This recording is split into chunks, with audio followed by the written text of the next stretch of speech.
Welcome everyone to the Heart of the Artist. I am your co-host, Whisper Poet, my wonderful co-host, Catalyst. There she is. We are so excited to be here today with Shockie G, amazing poet, and we are going to get into the history, her story, the origin story, all of the things, and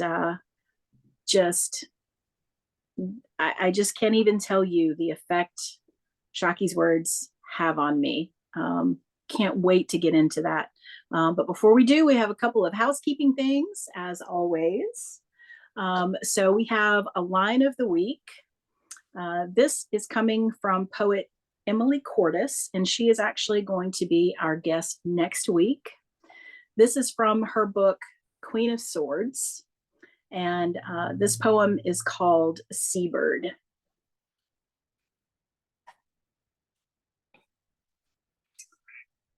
Give me a kind place to land. Remind me that my feet aren't poor substitutes for feathers, but the roots that go beneath. Beautiful words from Emily Cordes. From her book, The Queen of Swords, and that is available on redorgreenbooks.com. So please check that out, and please be here next week when she is our guest. Open mic of the week. So this one's a lot of fun. This is from a good friend, Mr. C.P. Mays. It's called Bottoms Up, and this one is every other Sunday. And it's really kind of neat because it's very international. There are poets from all over the world in this thing. People from London, people from the Philippines, people from France. So it's very cosmopolitan, and it's really fun to listen in and sort of hear people from all of these different places sharing their words. Every other Sunday. It's an international Zoom room, and I think Catalyst has got the Zoom call to drop into the chat there. But Bottoms Up with CP Mays, open mic of the week. Contest of the week. Finishing Line Press has a contest for an open chat book, and it's a $1,500 cash prize, $20 entry fee. It's due February 15th. So if you've got a chat book, you definitely should get that submitted. Finishing Line Press, open chat book competition. And then our poem of the week, this is from Gwen Hill. This is from an anthology. It's called Out Loud, an LGBTQ literary art anthology. And Gwen Hill has written this wonderful poem, Cancer. You slither in through cracks in the walls like a thief in the night, wrapping your octopus arms around anything and everything in sight. You attach yourself to the most vulnerable areas in the body, knowing that no matter what, no matter who, there is hardly a cure for anybody.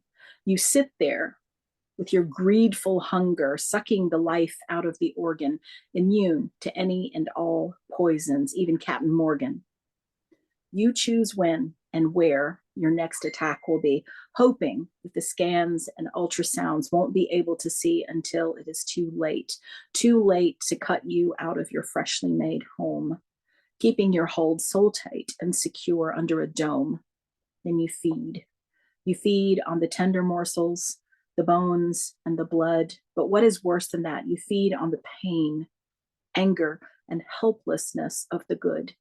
You relish in the fact that you are there to stay until there is nothing left, sucking, chewing, biting, and spreading all through while perched on your cleft. When the pain is too much and the energy is gone and the victim is all but done, you still refuse to let go, increasing every moan.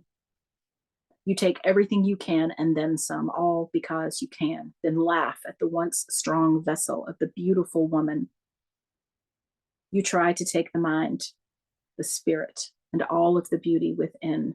Believe me when I say I think you are scum and I hope to see you never again. So Gwen Hill, Cancer, and that is from the Out Loud LGBTQ Literary Art Anthology, published by Red or Green Books. So check that out at redorgreenbooks.com. And so without further ado, Shockie G! Hold up. If you want the Out Loud anthology, I got it on sale this month. It's normally $25, but I'm selling it for $20 this month for Black History Month. So if you hit me up, if you want that, I got that. Nice. Thank you for sharing that. I love it. Yes, please, please go to redorgreenbooks.com, hit Shockie, let her get you that deal. It's a big, thick book. There's a lot of poetry in here. So yes, let's please support our artists. Yep. The Magus, of course, the Magus has the biggest library of poetry books, I think, in the United States. So, but Shockie, I am so excited to have you here. Literally from the moment this idea of the heart of the artist was conceived, I was like, I want Shockie on the show. You are just one of my absolute favorite poets, and I remember meeting you in the Writing for Wellness room, and I actually thought that you were, I thought you were local. I didn't realize that you didn't live in Charlotte, because so many of the people, in that space were local people. And I kept thinking that I would meet you out somewhere until I finally found out that you're not here in North Carolina, but you're getting ready to go to Maryland. Yeah. So tell us a little bit about that. It's kind of a little sore part right now, but yeah, I'm going to Baltimore for Women of the World Poetry Slam. I don't know. I think my confidence got to me, guys, but I'm hoping to at least learn something and meet some new people. I do have a GoFundMe currently to help me get money for my hotel room and some of my bills during that time. If anyone wants to support that, you can. Yeah. Let's please drop that in the chat. Absolutely. Thank you. So for those who are not in the know, talk about slam. What is slam poetry? Slam poetry, I mean, it's not a different form of poetry, I wouldn't say, but it's basically performance poetry that is scored by a panel of judges, usually random judges, who may or may not have poetry background. So it's competition. It was created really to separate the your button collar poets from the street poets. That's where that came. But yeah.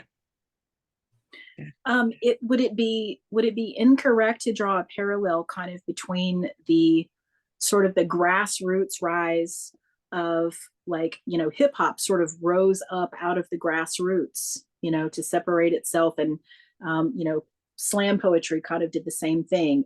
Would it be incorrect to kind of draw a parallel between those two things? No, I don't think so. The difference, I would say, is the competition is focused more inward, whereas like rap competitions sometimes get a little bit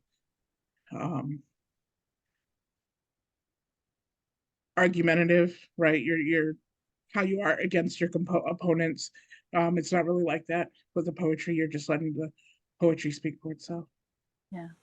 I had the opportunity to attend a slam with Ma Dukes, actually, in Charlotte, and that was the first and only time I've been able to attend a slam, and it was mesmerizing. I think the thing that really separated it for me from what I've experienced here in the Zoom calls and at local open mics is just the energy and the intensity and the passion. Like when you go to a slam, the energy is just, electric. You walk in the room and it's just, you feel that energy in the air. And when the performers are up on the stage, they just convey this sense of power and intention with their words that is just, it's incredibly exciting. And I can't imagine what it's Whelps, is that right? Whelps, that's what Whelps. I can't imagine what Whelps is going to be. I mean, that's the pinnacle, right? Whelps is kind of the pinnacle of, yeah. So that is fantastic. You're gonna, Yeah, it used to, so the PSI, which I forgot what it stood for, used to be broken into three slams, Women of the World, Eye Whips, and something else. And after the pandemic, it kind of fizzled away. But Whelps decided to kind of break off and do its own thing. So, well, I am very excited for you to go there. I wish I could come watch, and you're gonna have a whole just sort of um, just crowd of people, you know, lifting you up on our shoulders and with you. It doesn't, I'm sure it doesn't make it any easier when you're up on stage, do your thing, but you're gonna have a whole wave of love under your wings for that. So I always like to read a poem of the poet that I'm interviewing, and I have your book here in lieu of flowers. And I mean, this was difficult because I want to read every single one. I have so many favorites in this book, and I'll share some of those with you a little bit later. But I want to read this one. This is called My Brother's Burden. As kids, we joked about giving free tickets to the gun show whenever we raised our arms. But now my brother's body is a fully stocked armory. You can hear the boom of cannons in his voice, a grand finale of fireworks in his laughter. His heart, trigger happy, chest, an arsenal of pride. So when he leaves the house, I'm afraid anyone will mistake his melanin for gunpowder. Any gesture seen as reaching for a gun. His eyes turn gunmetal black when scared. It is hard to conceal his pain. I have seen the way America looks at him like a wet dream, call him fetish and prey. My brother is a moving target, a walking excuse, a closed coffin ready for a wake. Wish I could paint my brother any color than chalk outline or mural, camouflage him into this world. Wish I could put a safety on his back instead of a bullseye. Remind you, he is someone's father, son, uncle, brother, instead of another bastard. Because after all the things my brother can be, America will always be the gun. Hatred, the bullet that eviscerates my brother's temple, turns his favorite streets into memorial and shrine, exchange his bright future for candlelight vigils. Maybe someday America will stay silent in its holster, will not see my brother as a weapon, say they feared for their lives. And ain't that ironic, the way I fear for mine? Poem. That poem, I've never met your brother. I've never seen a photo of him, but so I don't have a brother. you don't have a brother. Okay. I don't But have a brother. the picture that you paint is so real. I can picture this young man walking down the street, and it's just so poignant and so eloquent. And this is the thing about your words. But I think what's even more amazing about you and fascinating about you is that that eloquence comes from the fact that you are incredibly observant. You see everything, you know? I've not been around you in person, but I see you in the Zoom rooms, and we've talked, and you take everything in, and you are processing everything a mile a minute, and it just comes out in the most incredible, just, I don't even know how to quantify it. And everybody I know, it, you know, says the same thing. Like when you step up to the mic, people want to hear what you have to say. What is it like being venerated like that? Because you're a humble person. I don't perceive that's a mantle that you wear comfortably. Well, first things first, I want to comment on the brother thing. The poem for me, and this is not anything against another race, but I do see all black men as my brother, right? I have a nephew, and really the poem was about my nephew, but I wanted it to be about all black men in my lives. Like, my closest friends are my brothers, my boys, they all know, like, that's my bro. So that's why I didn't want you to think I just kind of made up a poem. Like, it does have meaning to me, but it encapsulates all the men in my life that mean something to me, the black men. Um, as far as being venerated, I don't know if that's the word I would use. I do appreciate the support that I get from others. Um, I'm still working to get to a point where I'm comfortable with saying that I'm, oh, I'm a good poet, or, um, being comfortable with that, I guess, stage. Um, I've always been that way. There's always someone who's better than you. And the thing is, poetry is not a good, better than, best kind of thing. Um, but there is still, you know what I mean, like book sales and things like that. There are still markers. Um, so um, I, I'm a little uncomfortable with that, but hopefully I would like to be comfortable with it and also be in a space where I can touch more people with my poetry as well. Absolutely. Well, I think you're sitting in the catbird seat with it, honestly, because you've accomplished from where I sit, you've accomplished a lot so far, and I don't see any stop, to where you're headed. Just out of curiosity, I Googled you. Have you ever Googled yourself? Yeah, I got a poem about Googling myself. We're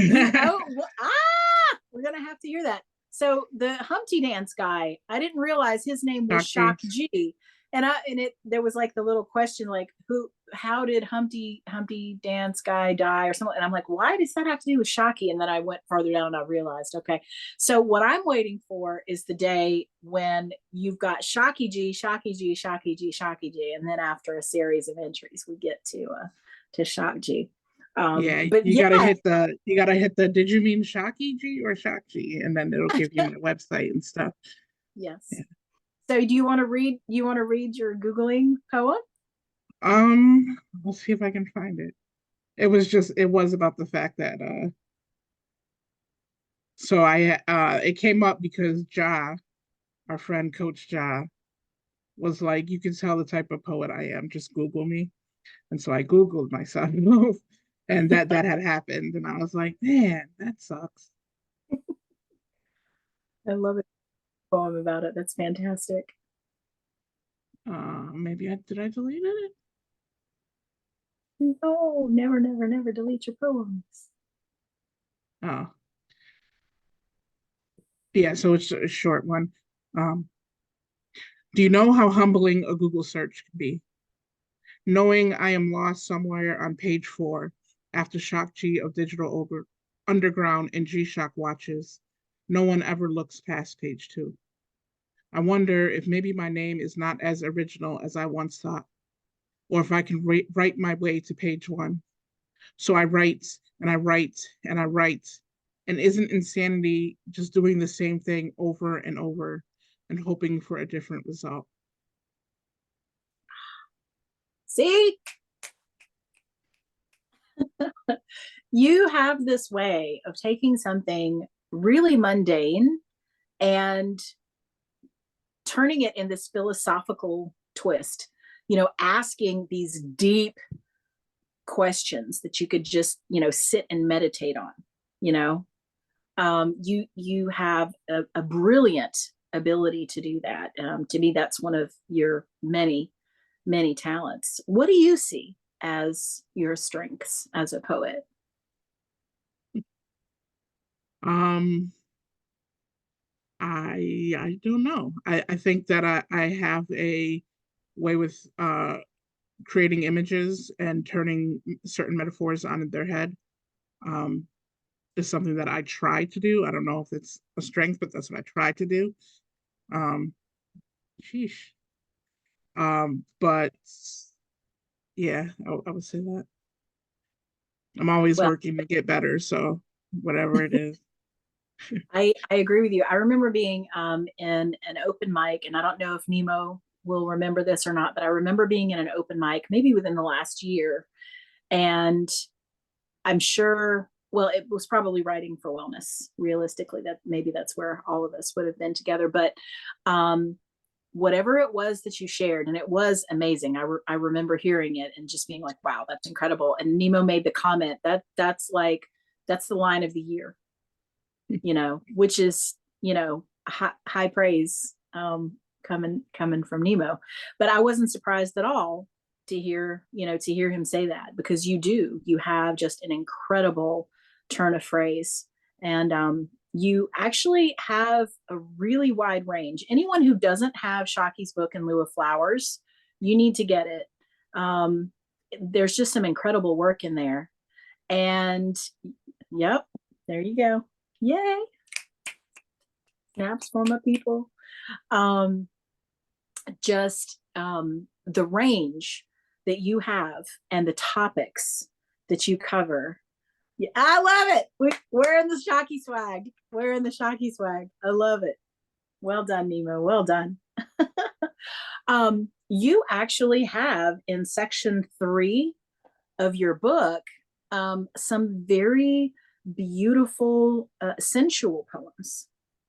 And for someone who's read some of your work that is more speaking on social issues, social justice, LGBTQ, like all the different things going on in our world that need addressing, to go through your book and to suddenly find this beautiful, just lyrical, sensual poem was like, wow, that's all. I mean, this is another facet of yours that I didn't expect to see. What a wonderful surprise. So tell me about that, writing in that space as opposed to writing in the spaces that you are more commonly found. I don't write in sensual a lot. I don't even know what poem you're referring to, but I like to challenge myself. So, and I say this because you guys know Marissa Prada is my heart, but I am not a fan of erotic poetry. So I feel like when I don't like something, I have to put myself in it. So I try to write erotic poetry, right? Um, just like right now, Mary Lee has me writing haikus, and I hate haikus, but I'm doing this little challenge on Facebook. Like I feel like that's the way to make yourself better, if there is a better, is to just facing the challenge head on with the page. So I'm sure that's where, if there is one in there, that's where that came from. Well, if you would grace us, I will tell you which poem it is. I would love for you to read it. Okay. It is on page 63 of In Lieu of Flowers. And if you would read that one and the one immediately following it, Song as Old as Time and Pepper Grinder, because I love the way you wrote the Song as Old as Time. And then the very next poem is Pepper Grinder. And it shows just some of that range that's just incredible. Okay. All right. Yeah, okay. So yeah, I see what you're saying by sensual. It's not erotic though, but it's sensual. No, Um, potential. my body has been screaming whispers for as long as I can remember. Lately, it has been plucking my spine like a cello if I dare to move my knees, playing percussion while my chest sings ballads. My body is an orchestra of regret. When I was younger, these instruments were well maintained, a jazz band on a Saturday night. Now they are the funeral procession's incessant crooning. Maybe I could be a better conductor, let the woodwinds have their solo. I could tighten up my strings so they were in tune. This music could sound like a symphony of Renaissance.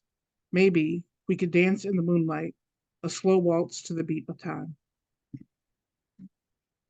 So that's that first one.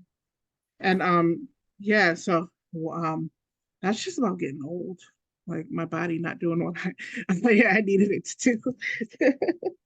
Yeah, I mean, Um, I definitely realized it wasn't like romantic, but it was incredibly sensual. Like just the images, and it had a very lyrical quality to it. And I was like, check Shockie out. I mean, this is, very just gentle, lyrical, sweet, sensual side of you. It was beautiful to stumble upon that poem, as I'm going through the book. And then Pepper Grinder, right? Which, mhm, please grace us with that. I love it.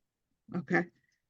Um, I sat at the kitchen table, grinding peppercorns that I didn't need, just to see something feel like me. So broken it becomes sand or pepper. Maybe at one point, this is what home felt like. Before I pretended shatter was not my final form, believed I could be put back together again, as if I were ever whole. How I still loved pestle and mortar because they were the only things willing to touch this peppercorn body. I remember the grinding. Feels a lot like now, between rock and hard place, grains becoming powder. At what point do I become so small I no longer exist?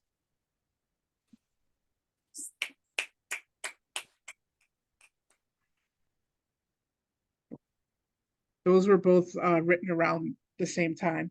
And I hate to take a bad turn here, but the reason why I was struggling with getting old is I was recently diagnosed with it's so weird. It's this condition that is eventually going to become a terminal cancer. Um, and facing that mortality and realizing like my body's not what it used to be, and who knows if it will ever become what I want it to be. You know what I mean? So a lot of those poems, that's where that kind of came from.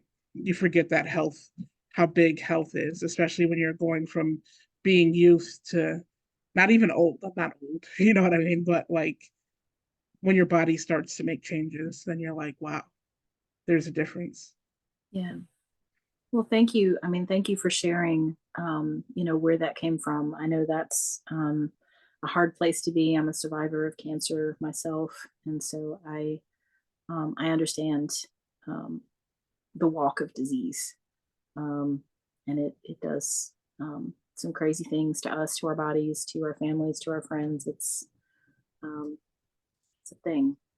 So solidarity for that, and as sucky as the impetus was that drove you to write those poems, the words themselves are absolutely incredible.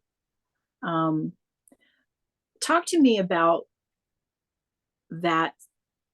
I don't know if a dichotomy is the right word, but it's like, as poets, we write out our pain, right? I mean, like we're putting our pain, our blood, on paper, and then people applaud that.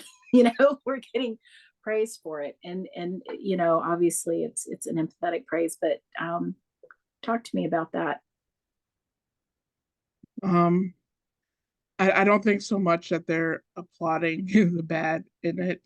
I think that they're able to find themselves in there, and the clap is for that person that they see in themselves, right? Um, I have plenty of poems where I say I just want my poems to be a mirror, um, rather than um, it about me. So I may be speaking about me, but I'm hoping that you can see yourself in me. Um, which it took me a long time to come to terms with that because I went through a lot. Excuse me. I went through a lot from childhood until a certain age. And I kind of felt like I was the only person.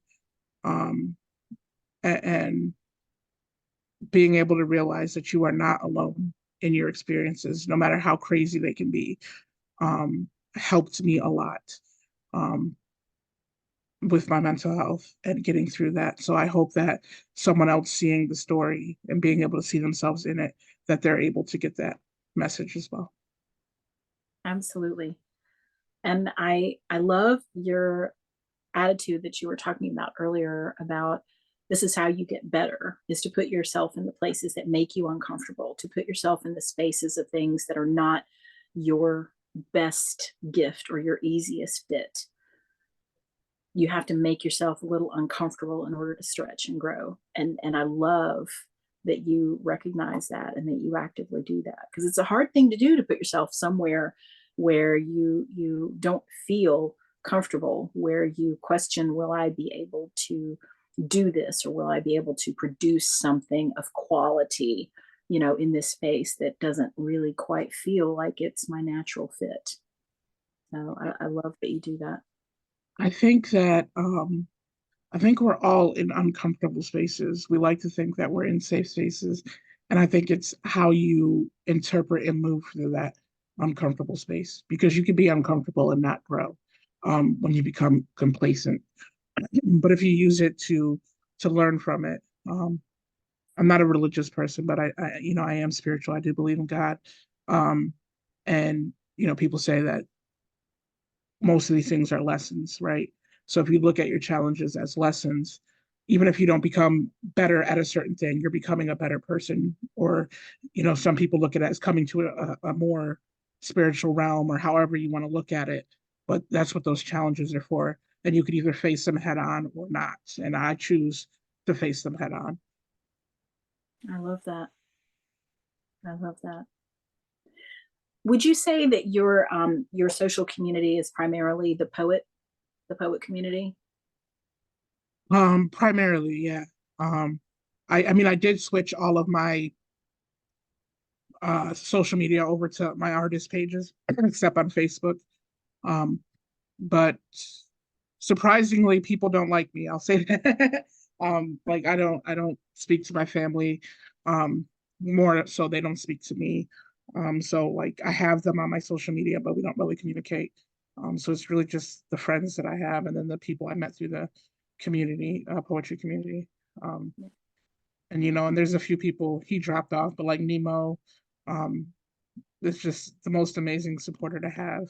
Um, I don't think they're in here, but Priceless Black, awesome. Terry Rose, that's my girl. You know, AJ, I like, there's just people um, who, even though I may have lost like that blood connection that I've met through the poetry journey, that, just make me very happy. Yeah. Well, I mean, right, that your family is people that a lot of times, if we weren't actually related to them, we would never cross paths, because most of the Right. time we have nothing in common. But your chosen family, right? Your chosen family, that's your people that speak your language and really flow on your vibe. And you have a chosen family who absolutely think you're just the bomb and adore you. And it says a lot, when I went out to people in the community and was sharing that I was going to be interviewing you on the show. The reaction is always excited, like, yeah, you're very well regarded. You're not only a quality artist, but you have quality interactions with people, and you are very well regarded. And yet you went through a lot of trauma. It's not been an easy ride for you. How did you come to writing poetry? What was your first experience with that? Um, so my first time writing obviously was in school. The first time I read something that I shared, and it's actually not the poem, but I wrote a poem about that experience. Um, when I was in foster care, it was an abusive foster home, and it was funny because she told me I wouldn't go back to my mother over her dead body, and then she ended up dying. I shouldn't have laughed there. That's terrible. But she ended up dying, and I was told to write something for her funeral. And I wrote, I was only 10 at the time, and I wrote a poem to be read aloud over her casket. Um, and to this day, like the poem itself was beautiful, but it was all a lie. You know what I mean? Because as much as I want to be a good person and say that when you lose someone, you're supposed to say only good things about them, do not speak ill of the dead, all that. I said all these things, but I did not have the emotion behind what I said, right? Like I was being freed from a situation that I did not want to be in. Mhm. Um, and yeah, so that was my first initial. But upon sharing that, my uncle Walt, he is also a poet. He used to write beautiful, beautiful poetry, and I'm so sad that I don't have any of it anymore. But he would come over and we would sit and read it at the dining room table. This is after I was back with my mom. And I just wanted to write like him once. And that's where I kind of was able to love it again and just continue to work on it. What was that like at the age of 10 to stand there and share these words that are so inauthentic compared to how you feel on the inside, especially as a child? Because as adults, even though we may not like it, we understand that there are times when you have to make those concessions. But as children, we haven't really developed those filters. That must have felt just incredibly discordant with your internal barometer to have to do that. So hindsight is 2020, right? As an adult, I see how that turned out. But as that 10-year-old child, to me, someone has died. And again, you're supposed to say kind words about them. This is the person who had raised me from, I want to say 5 or 6 until I was 10. Um, and even though it was a very bad experience for me, like you still have this connection to that person. Anyone in abusive relationships, you have a connection to that person, especially when you've been cut off from other connections. So at that age when I wrote it, it may have been what I thought you were supposed to say and how Right. you are supposed to feel. And so looking back, I'm like, why would I write that? Like I hated that woman. But in that moment, I cried when she passed, right? So, I think it's weird how children they learn to adapt to the situation that they're in. Yeah. And those parental figure relationships are always complex. There's always more to the story, even if it's an abusive situation. There's still layers of the onion. Have you ever tried to write again about her or your relationship with her? There are some poems in the book about that situation, yeah. Yeah. Not about her specifically, because again, I don't want to bring like I sound terrible. I don't want to talk about her that way, but I don't want to bring bad spirits into my house because I have a negative, you know what I mean? Like I'm sh- Yeah. I'm sure to other people, they have a different view of her, right? Other family members have a different view of her. So I would never want to put something in writing out there to put something against her, but more focus on what I've been through rather than Mhm. whose hands it was at, if that makes sense. Absolutely. Absolutely. So I assume that your family do know that you are a poet of growing stature. And I what think so. what do they, and it's so dark in here, I need to open my curtain.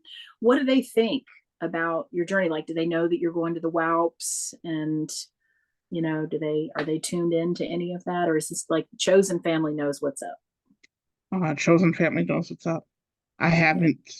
I had one cousin who purchased my book, which was weird. Uh, it's like when I saw that she had paid online, like I skimmed the book, like, is there anything in here that but yeah, they they don't talk to me, so no. It's a weird thing, and it's probably not uncommon, honestly, to feel like your family is completely out of touch with who you are internally and where you're at in your life. It's an odd kind of feeling. But you seem to have the ability to take um, those kinds of things and process them into incredibly beautiful writing. It's not to say that they don't take a toll on you mentally and emotionally, but what comes out on paper is absolutely stunning. Thank you, I appreciate that. I wrote down a couple of others. Um, weight and time. And they're also in that section 3 after the pepper grinder. I don't know what page they're on, maybe a page or two past page 63. And I read those, and I just remember thinking, like, she's writing my heart, like everything that was coming out of your pen. I'm like, just, she's in my head. She knows what's going on, with me. I've got to open my curtain here. It's so dark you can't even see. Yes. You wanted me to read those? Yeah, if you if those, or unless you have others that you would prefer to read. No, nothing specific. So wait. This is actually Donna Snyder has a poem, and I'm so upset that I don't know the name of it. Donna Snyder was the founder of Tumblewords.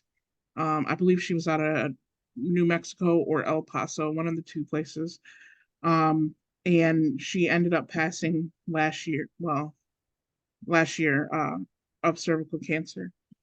And before she had hit her downturn, she had sent me this poem, about it was about facing death, basically, because she knew she was facing it, and she had asked me for my um critique on it, which was big for me because I was like, Donna's asking for my like this, I would used to go to Tumblewords and be like scared to read my stuff because I was like, Donna's so good, she's gonna like think this is shit. Um, so when she wrote me that poem, I wrote this poem in response. So that's where this one came from. Time has whispered again and again, death waits for no one.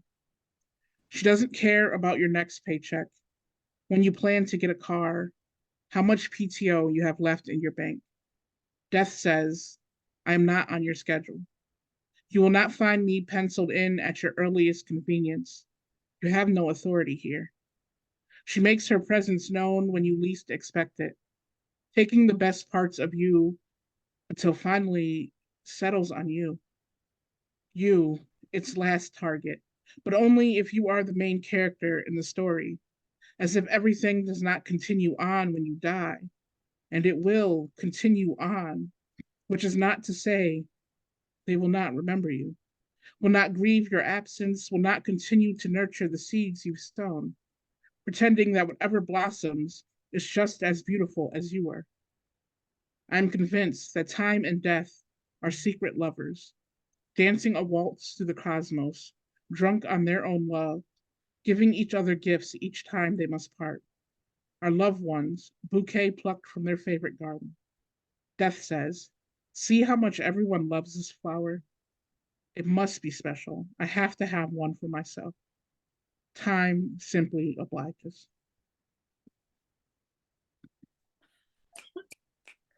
I mean, it's just, death and time as lovers. I mean, just, oh my gosh, you have a beautiful brain. You have a beautiful spirit and a beautiful brain. And I am very, very happy to have gotten to know you and to be able to just kind of see you do your thing. I so wish I could go to this WOWPS thing. Do you know, is anybody in the friend group going that you know of? Not within the red or green friend group, but there's other competitors who I've grown to kind of become friends with, like Lachelle and Ayana, who they're both finalists. So I'm trying to learn everything I can from them. But yeah. Have you already chosen your set list for the competition? Yes. Yes. I need to work on the performance aspect of it. It's what I'm nervous about. So what is that like? Is that a process of just sort of doing it over and over again, or how do you approach that? So normally, yeah, I practice it in the mirror a few times.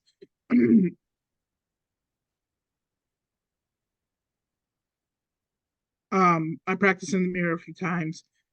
Depending on how long it is, I may record it and just kind of listen to it back. Um, because I've heard that, you know, you listen to music and you remember the lyrics. So if you just play the music, even if you're not like with the intention of memorizing it, you will tend to, you know, memorize it. Um, I was told by Carolyn Robinson that the best way to get your memory down is to choreograph what you're doing on stage. So you know that if your choreography causes you to make this movement, there's a part of the poem that goes along with that. So if you remember this movement, you remember that part of the poem, um, which is crazy, but it does work.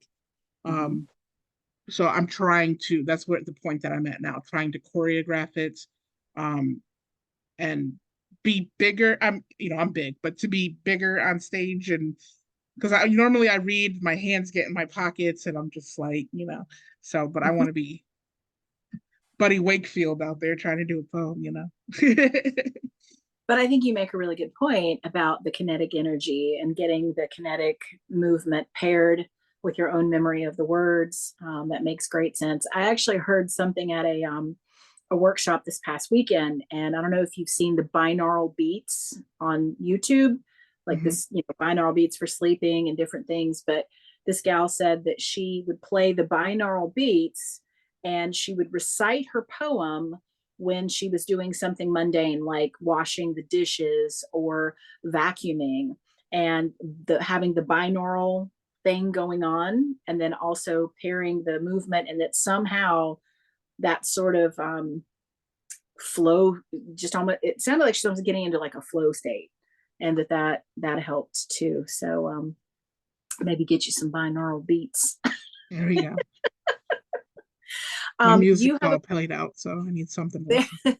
there you go. You have a poem called Creative Black Mirror. And at the very bottom of the page, in different type, you have losing signal.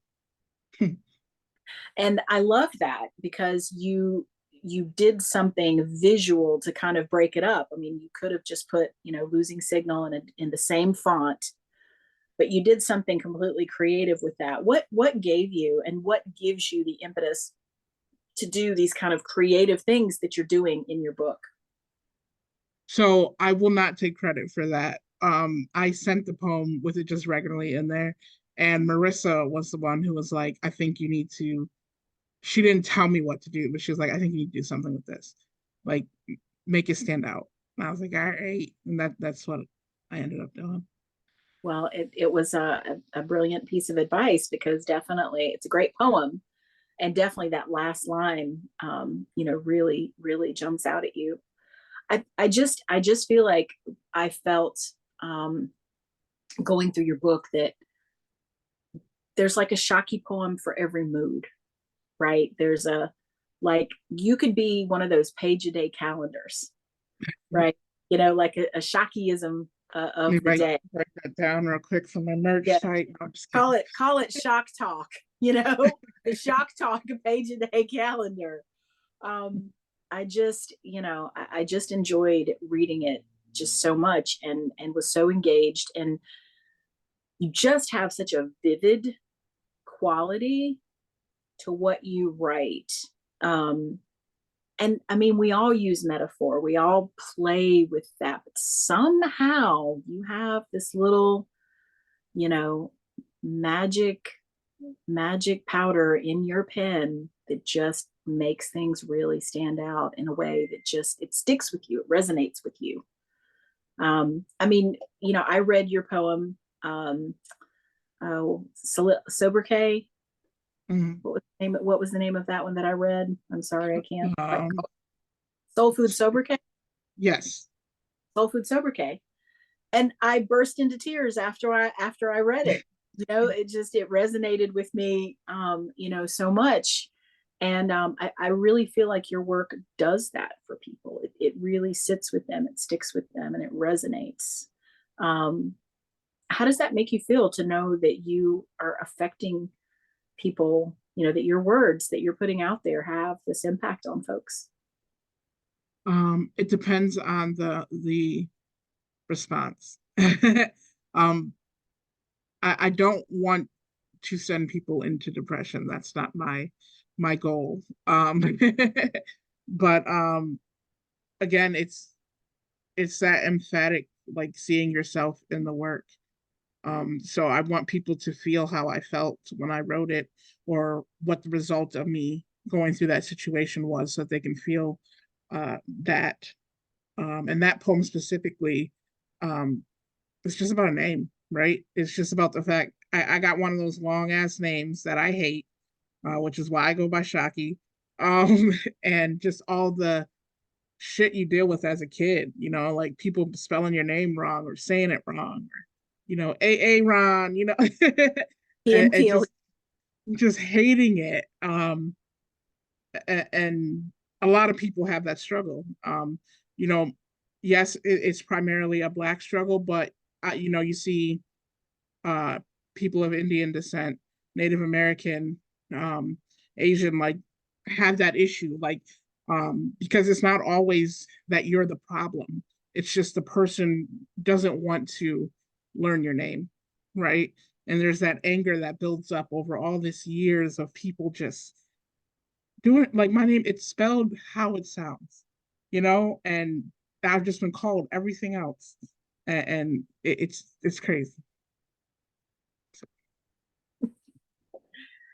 Well, I love the name Shockie G. It definitely stands out. It's memorable, and I mean, certainly, I would think for coming up onto the slam stage and having your name called out, over the microphone, coming to the stage, Shockie G.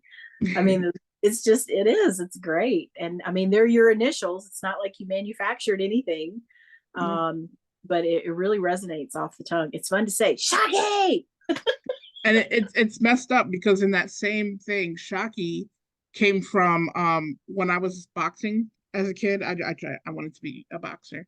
Um, they were writing my name on the scoreboard on the side of the ring, and they couldn't spell it, so they started spelling Shocky. And then they looked at me, and I was like, "That's fine." And ever since then, I was Shocky. So that's where it came from, people not wanting to spell my name right. Um, but yeah. But how wonderful about the boxing, because I kind of feel like what you're doing now, you give us a 1-2 punch, and we want it. We want that 1-2 punch. We want you to knock us out because it's just absolutely brilliant. So, um, talk to me a little bit about your social justice causes, any charities you want us to know about. What is important to you that we try to accomplish in this world? So right now, I don't have, because I'm are struggling financially myself. I haven't been donating, but I have found on Instagram there's a group called Mics for the Missing, and I actually recently did a poem for them and tagged them in it. And it's about the thousands and thousands of missing people of color who just get thrown under the radar. So if you have a chance, definitely follow them. And it's not a poetry thing, but they post missing posters, and they try to get the word out. Um, and I really love the work that they do. Um, but aside from that, it's just the things that we come in contact with on the daily. You know, police brutality, um, especially in 2020 when I was writing these poems um, that was out there. But for me, it's always been around, but it was close to home for me. Um, Violence in our communities, um, specifically gun violence, um, which is why I was happy to be part of American Graveyard with Red or Green Books. Um, but yeah, I'm pretty much that's it. But I'm always, if one of us isn't free, then none of us is. So anytime there's injustice, a lot, I do tend to speak on it. But I also, there are times when I sit back because I feel like someone in that community should have the voice. Mhm. Um, an example of that is, people say, well, you don't have a lot of poems about, what's going on over in, Gaza. And I say, well, I'm not Palestinian. I can write about what it feels like to not be free and to be under oppression, but I can't. I can't write someone else's story. You know what I mean? Um, I went to a slam recently where there was a Palestinian poet, and she just did such powerhouse poems. And I made sure to tell her, like, please keep talking about this, and you did great. But I didn't want to get on that stage and read something I had to say. You don't need to hear my voice, right? You know, like I hate that when someone who's not part of the community, you know what I mean? Like I know other people should talk about it, but let those people have their space too, you know? Yeah. Um, I love that. I think if all the world was poets, we would not have any wars. I probably agree. Yeah.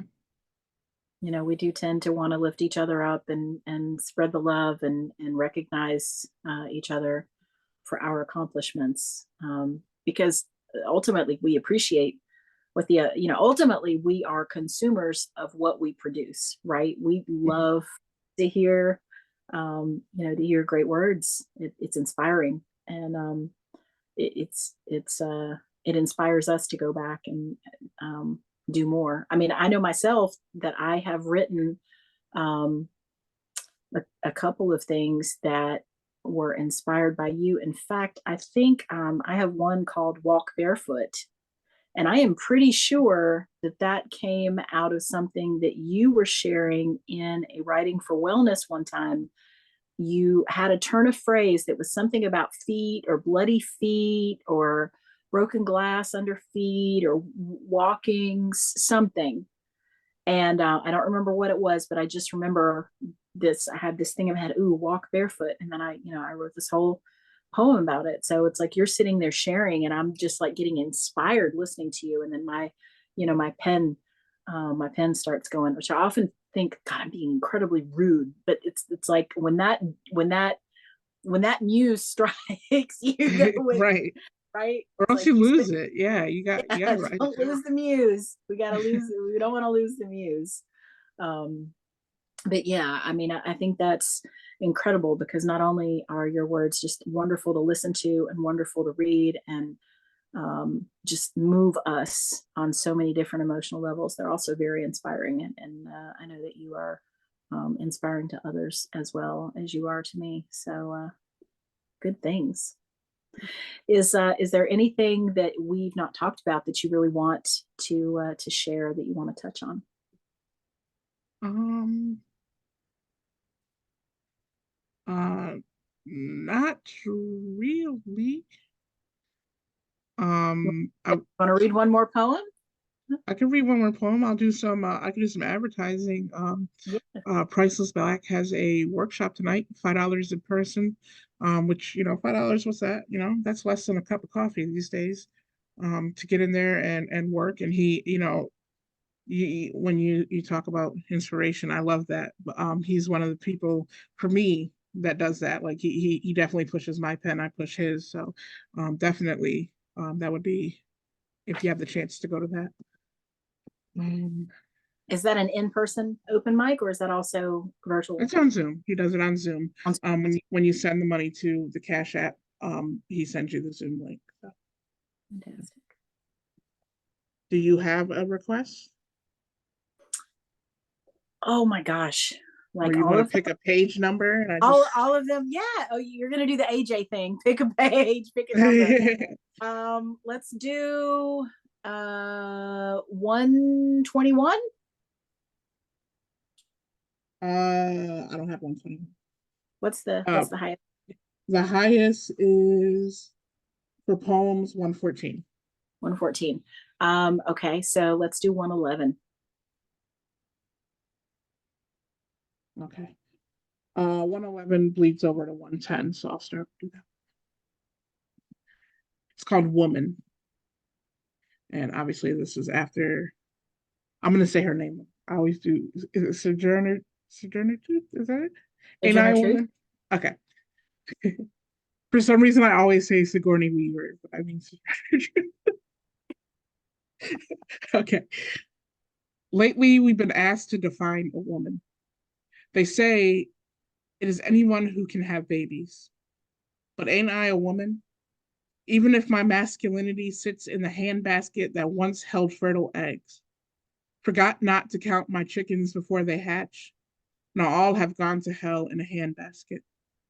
But ain't I still a woman?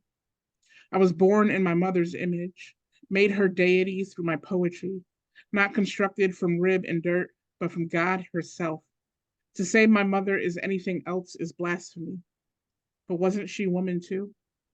They say a girl becomes a woman when she bleeds, as if a woman is open wound. How we be both bandage and hemorrhage, how we heal everyone else's pain but our own, remove the knives from others' backs to cut ourselves. Me, C-section baby, birthed from deep cuts and scars, but ain't I a woman? They call me sensitive, call me bitch or pussy, say I'm softer than the one I came out of, but don't forget to call me woman. Forget how pussy be strong enough to crush souls, how it snatched all the heart from you, boy, pulled prayer from your lips and taught you a new religion. How I watched my auntie chop down the family tree, build a home, build a future. And ain't I woman too, building words into poetry, building everything from nothing. How I carry shame and burden across my chest like a purse. This body tired. She will never know. You will never know. Never know enough to tell me I ain't woman. I have chills. I literally have chills. I mean, that's what a freaking way to, yeah, exactly, Hayes. Yes, yes, yes. I wanted to come up with a thing for open mics for like standing ovation, and I've come up with this. So I'm gonna give you this. This is the standing ovation. You know, just There's a thank you. lot of I didn't think I had so many of them in there, but there's a lot of poems in there about my infertility that I write. So that's crazy. You write to so many themes that resonate with so many people on so many levels. It's just I am privileged to know you, happy to know you, amazingly glad to have your book, and I can't wait to read what you come up with in the future, because I know that your pen is just going to continue to be on fire, and it's pretty exciting stuff. I feel like I have kind of a little bit of a ringside seat to watch your journey and cheer you on. And I appreciate your support along the way and your friendship. And thank you for not a lot of people give me feedback on my book when they read it, so I'm very happy that it touched you and moved you. It did. It totally did. So big hug, big hug, big hug, and big love, big love, big love. Thank you so much for being here with us. This has been an incredible conversation, and I'm just so thankful that you decided to do this with us. Really, really good things. And so please share the GoFundMe, because we need to get you to WALPS. We need to make sure that you have everything taken care of so that you can focus on your performance and rock the mic out there. You are definitely worthy of being up there on the stage with all of those gals. There's not a one who is any better than what you are. Shockie G's bringing it hard. I can't wait. I can't wait. I feel like I'm gonna let a lot of people down, but No, you're not letting. well, And no, it's not about winning, right? It's not about it's winning. not. It's like Yeah, you're there and you're doing it, and it's just amazing. Like what a bloody amazing experience that is. Like wow, just be yeah, on that stage with those people. Like that's right, incredible. That's right. incredible. That's what I'm looking forward to. So, Yeah, fantastic. Well, again, I want to thank you so much. The Heart of the Artist. This is going to be uploaded onto Zoom. So everyone, please follow us. It's The Heart of the Artist 143, which, as someone pointed out, 143 means I love you in numeral. oh, And I didn't know that, right? And I'm like, Catalyst did that on purpose. I know my girl. I know my girl. She knew what she was doing. So yes, please follow us on The Heart of the Artist. And we're just going to keep continuing on this journey of having wonderful conversations with amazing women poets, and this conversation with you is exactly why we wanted to do this, and it's been absolutely brilliant. So thank you from the bottom of my heart. Thank you for having me. Yeah. Catalyst, you want to? Yes, thank you so much, Shockie. I have laughed, I have cried, I have learned. It's just amazing. Thank you so much for sharing.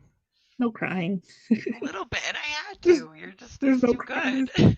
No crying in baseball. There's no crying in baseball. Excellent. Well, listen, thank you so much, everybody. This has been The Heart of the Artist with Shockie G. Amazing, amazing, amazing poet going to WAUPS at the end of March. So we got to send her all love and good vibes and strength, and support her and lift her up. Buy her book In Lieu of Flowers, shockiegpoetry.com. And also, you were talking about the LGBTQ anthology. If anyone wants that, Shockie's got Yeah, that I on have both sale of as these. well. Um, Yeah.